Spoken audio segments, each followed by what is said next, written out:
Hello, good morning students. Welcome to Nisha's knowledge box YouTube channel and और आज की हमारे टॉपिक है प्राइस इलास्टिसिटी ऑफ डिमांड, जिसमें हम देखने वाले हैं मेथड्स और measurement of price elasticity of demand. So let's start. So good morning students, और आज का हमारा टॉपिक है that is methods of price elasticity of demand. तो आज हम देखने वाले हैं कि कितने तरह की मेथड्स होती हैं जिससे हम इलास्टिसिटी ऑफ डिमांड को कैलकुलेट करते हैं. सीधा विदाउट फ्रेमिंग और drawing a chart, I am just coming to the first point, that is the first method जिसे हम बोलते हैं परसेंटेज मेथड. ठीक है, सिंपल है. परसेंटेज मेथड क्या हो सकती है? When we are calculating the difference between the price and the demand according to the change in percentage.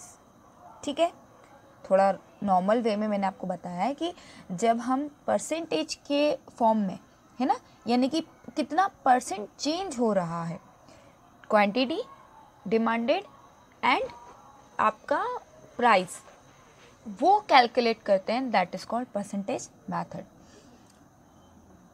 Percentage change in quantity demanded, इसको कैसे कैलकुलेट करते हैं? Percentage change in quantity demanded by the demanded is divided by the proportionate or percentage change in price. Percentage change in price. ठीक है, इसको ऐसे calculate करते हैं. हम कैसे निकालेंगे ईपी? ईपी निकालने के लिए हम सिंपल सा लिखेंगे proportionate change in demand, divide करेंगे प्रोपोर्शनेट चेंज इन प्राइस. ठीक है, समझ में आ गया. अब इसका जो बेसिस फॉर्मूला है, whether elasticity of demand is unit elasticity और लेस देन इलास्टिसिटी और मॉडर्न इलास्टिसिटी, तीनों मेथड हम इसी में देखेंगे. तो अब एग्जांपल ले लेते हैं. एग्जांपल फर्स्ट हम लेते हैं. अगर मैं बात करूं मोर देन यूनिट इलास्टिसिटी, ठीक है, मोर देन, ये हम टाइप्स ऑफ इलास्टिसिटी में पढ़ चुके हैं. मोर देन यूनिट इलास्टिसिटी, यानी कि जब आपकी जो इलास्टिसिटी है दैट इज़ मैंने आपको बताया था मोर देन यूनिट होगी. ठीक है, we have already discussed about it. तो इसमें हम क्या करेंगे, यही फॉर्मूला लेगा. मान लेते हैं for example the price of a commodity. ठीक है, प्राइस ऑफ कमोडिटी चेंज होती है कितना, 10%. ठीक है, but the quantity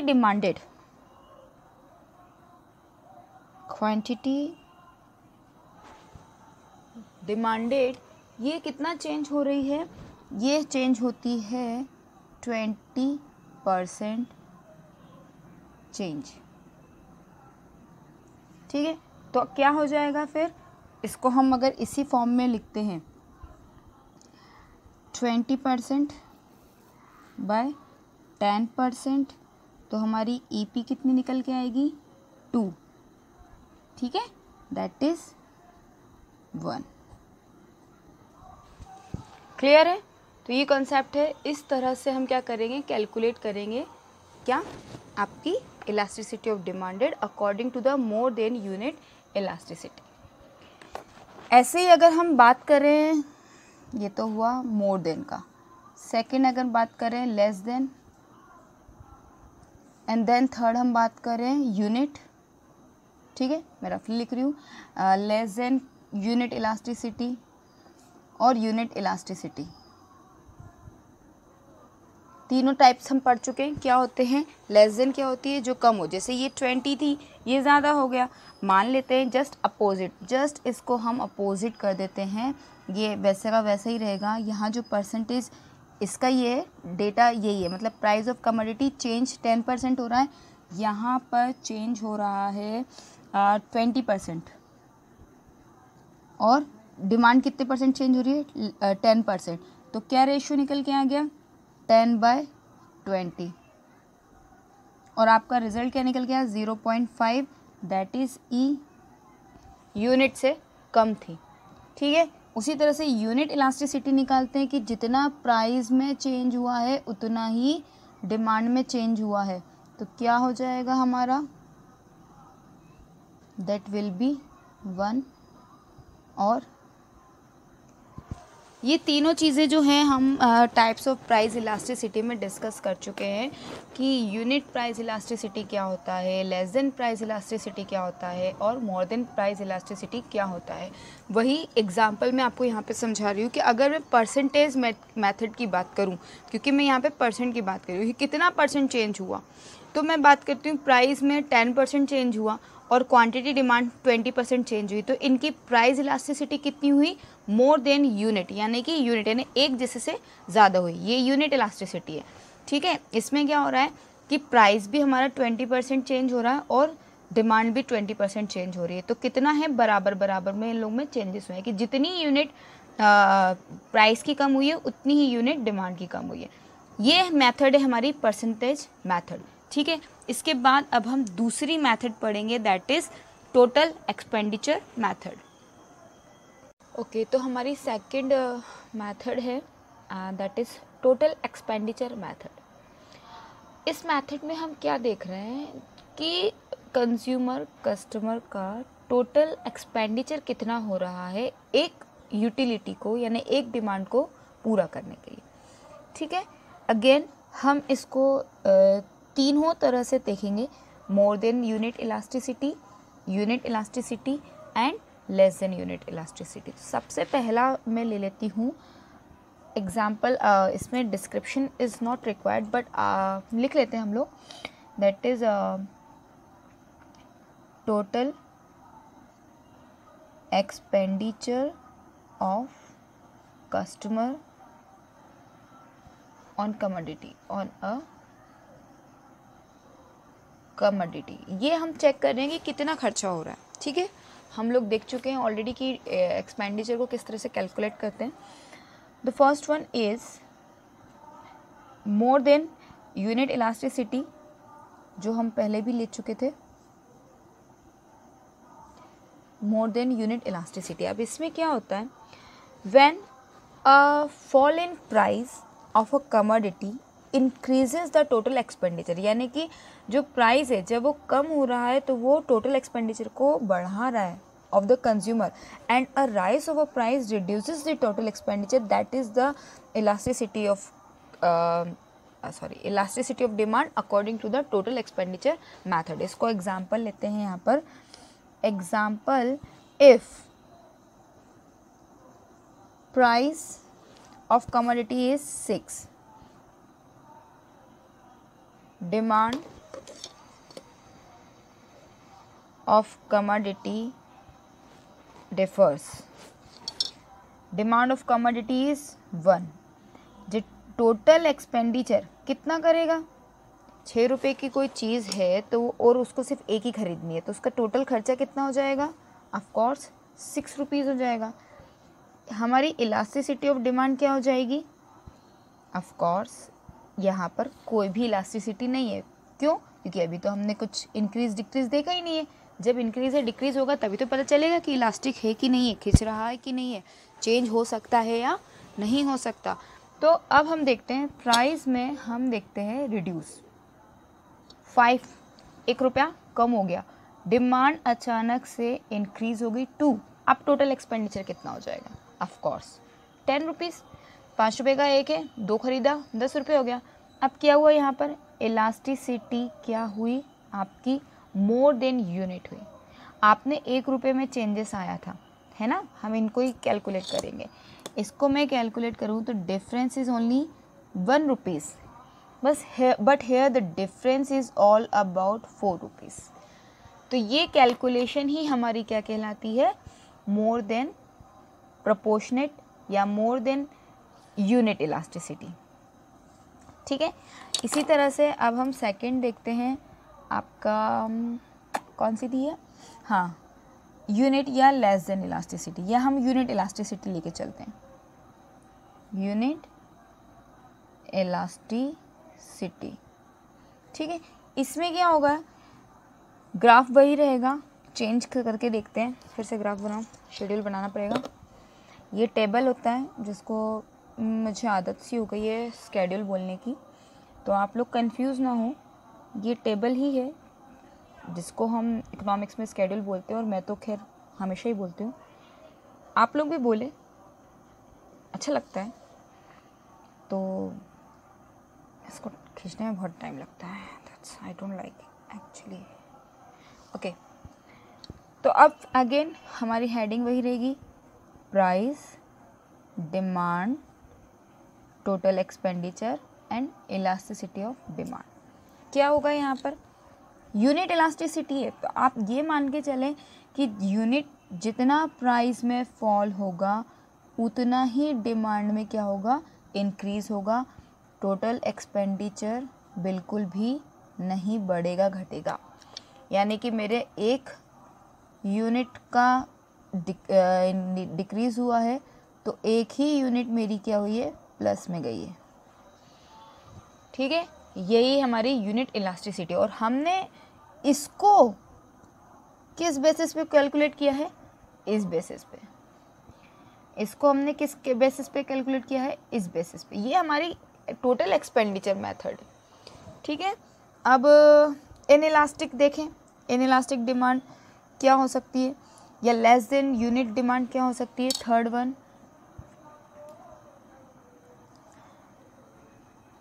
less than unit demand. ठीक है, दोबारा वही सारा काम करना है मुझे, स्केड्यूल डिज़ाइन करना है मुझे, so that it becomes easy for you to understand, है ना। अच्छा लगता है ऐसे प्रेजेंट करना, समझ में इजीली आ जाता है। So here we are. ठीक है, फिर से हेडिंग लिख लेते हैं, price, demand, total expenditure, elasticity of demand. अब यहाँ पे प्राइस है हमारा example 10 rupees that reduces to 9, 1 रुपये का डिफरेंस आया। यहाँ पर है हमारा 100 चीज़ों की डिमांड थी और यहाँ पर हो गई 110। एग्जाम्पल है, ये मत सोचिए निशा मैडम का अपना खुद का ही है, this is all just example. हमारी टोटल एक्सपेंडिचर इतना हो रहा था और यहाँ इतना हो रहा है, that is less than unit. कैसे पता चलेगा अब आपको कि ये लेस देन यूनिट है? क्यों है लेस देन यूनिट, क्यों है लेस देन प्राइस? हम ऑलरेडी देख चुके हैं, प्राइस कितना कम हो रहा है, -1, यहाँ कितना जा रहा है, -10। ठीक है, सॉरी इंक्रीज हो गया 10, तो चेंज भी हमारा कितना हो गया, 10% हो गया। तो लेस देन हमारी डिमांड जितनी थी उससे कम ही ये चेंज हुआ है। तो ये सब कुछ कॉन्सेप्ट ऑलमोस्ट क्लियर है। टोटल एक्सपेंडिचर मेथड हमने देख ली है। अब एक और मेथड बची है, दैट इज़ ज्योग्राफिक और पॉइंट मेथड। चलो उसको भी कैलकुलेट कर लेते हैं। पता है उसमें कुछ नहीं है, चलो मैं समझा ही देती हूँ। तो हमारी थर्ड मेथड है दैट इज़ ज्योमेट्रिक और पॉइंट मेथड।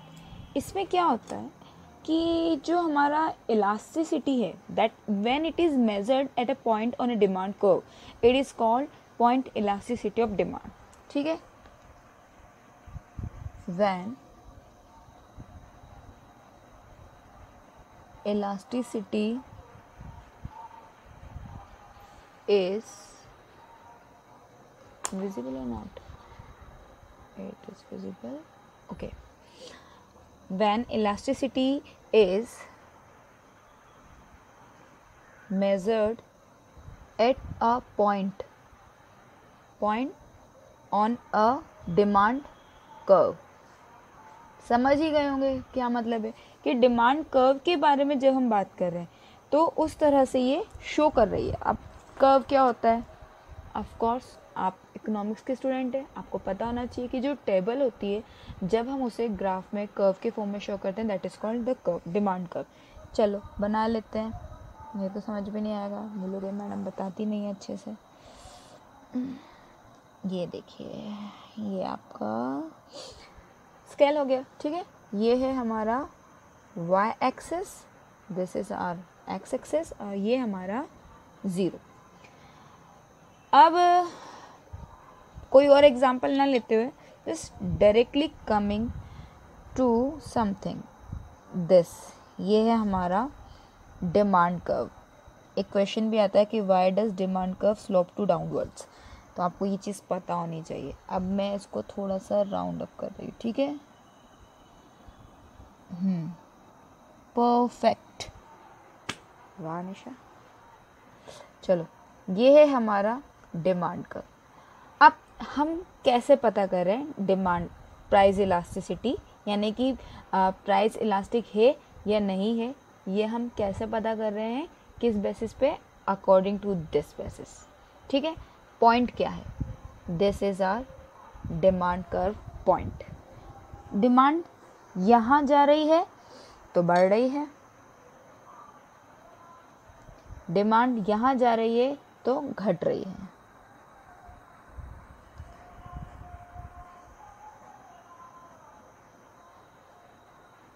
एरो काफ़ी समझाने के लिए, लिखना ज़रूरी तो नहीं है। इंक्रीज डिक्रीज, ये भी वही है।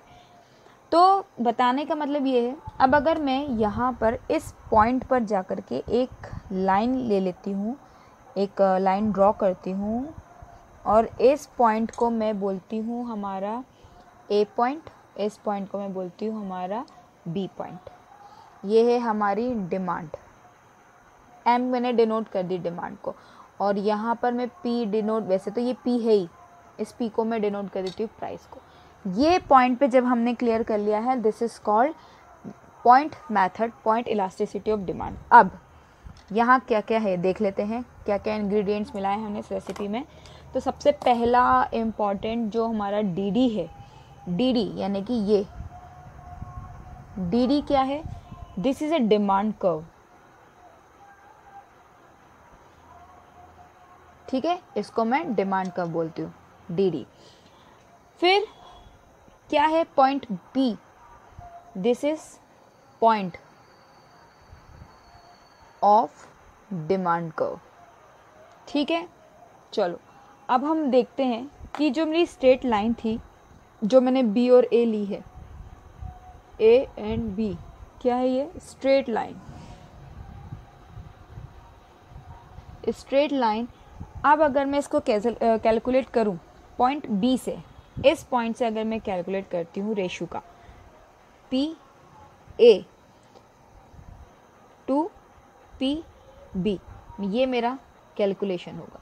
मैं यहाँ से देखूँगी कि डिमांड मेरी यहाँ जा रही है अगर, तो क्या रेशो आएगा, क्या कहेंगे इसको, इंक्रीज या डिक्रीज कहेंगे, यहाँ जा रही है तो क्या कहेंगे, ठीक है। मुझे ये देखना है कैलकुलेशन का मेरा बेस क्या है, P A to P B, इस बेसिस पे मैं कैलकुलेट कर रही हूँ।